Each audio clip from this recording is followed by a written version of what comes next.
In today's fight news, we start off with your UFC Louisville weigh-ins. As fighters are complaining that the scale is actually overestimating the weights, fighter Montana De La Rosa says she was half a pound under when she weighed herself backstage.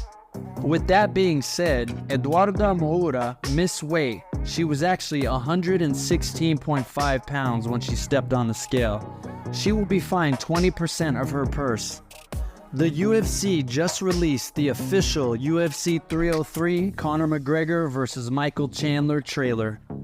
Speaking of McGregor, the former champ has recently released a series of clips showing him in sparring for the upcoming UFC 303 main event against Chandler. On a recent episode of the Good Guy Bad Guy podcast, Chael Sonnen suggests that if Conor McGregor pulls out of the main event at UFC 303, that Michael Chandler should take on BMF champion Max Holloway. While speaking to the Pivot podcast, Michael Chandler says that although there's speculation around the UFC 303 main event being canceled, he says the fight is still on for June 29th. Welterweight contender Ian Machado Gary released a video on his social media describing how he thinks Conor McGregor will beat Michael Chandler at UFC 303. During a recent interview, bantamweight champion Sean O'Malley says that he has not been approached to be a backup fighter for the upcoming UFC 303 event, saying that if he was, he would still turn down the fight because he does not take short notice fights. The bantamweight champ was asked about the antics in the videos of his upcoming opponent Merab the Machine Dvalishvili. O'Malley says he actually enjoys the videos and says Merab needs to do all he can to win over fans and hype the event, because inside the octagon he's very boring and not entertaining.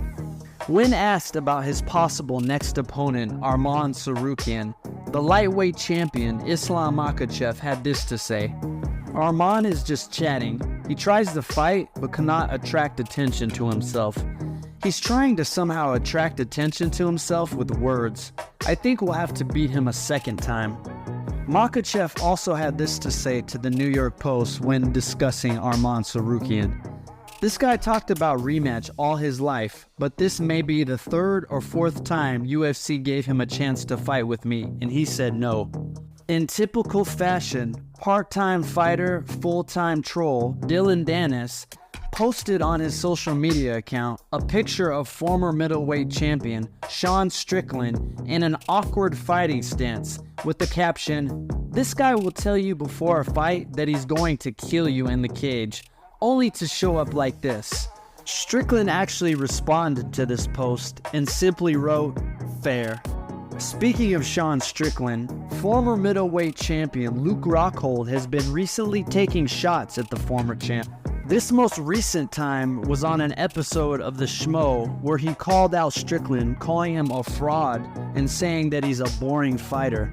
Featherweight contender Movsar Evloev recently posted on his X account calling out Aljamain Sterling for saying he's not going to be ready to fight until October.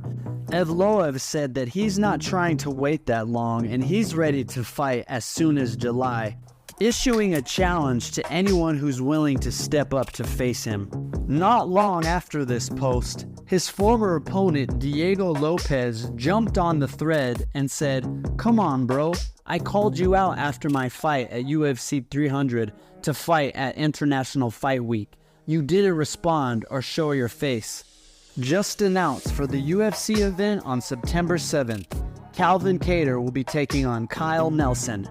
The recently postponed Mike Tyson vs. Jake Paul event has just been rescheduled for November 15th, taking place at the AT&T Stadium in Texas. In boxing news, after his recent win on March 30th against Angelino Cordova, Julio Cesar Martinez has tested positive for S5 diuretics and other masking agents. Martinez has been suspended by the Nevada Athletic Commission pending further investigation into the matter. And lastly, promoter Eddie Hearn has mapped out his potential game plan for the heavyweight division. going as follows: Anthony Joshua versus Daniel Dubois for the IBF title on September 21st. Alexander Usyk versus Tyson Fury 2 for the WBA, WBC, and WBO titles on December 21st. And then the winner of both those matches fighting for the undisputed heavyweight titles on April or May of 2025.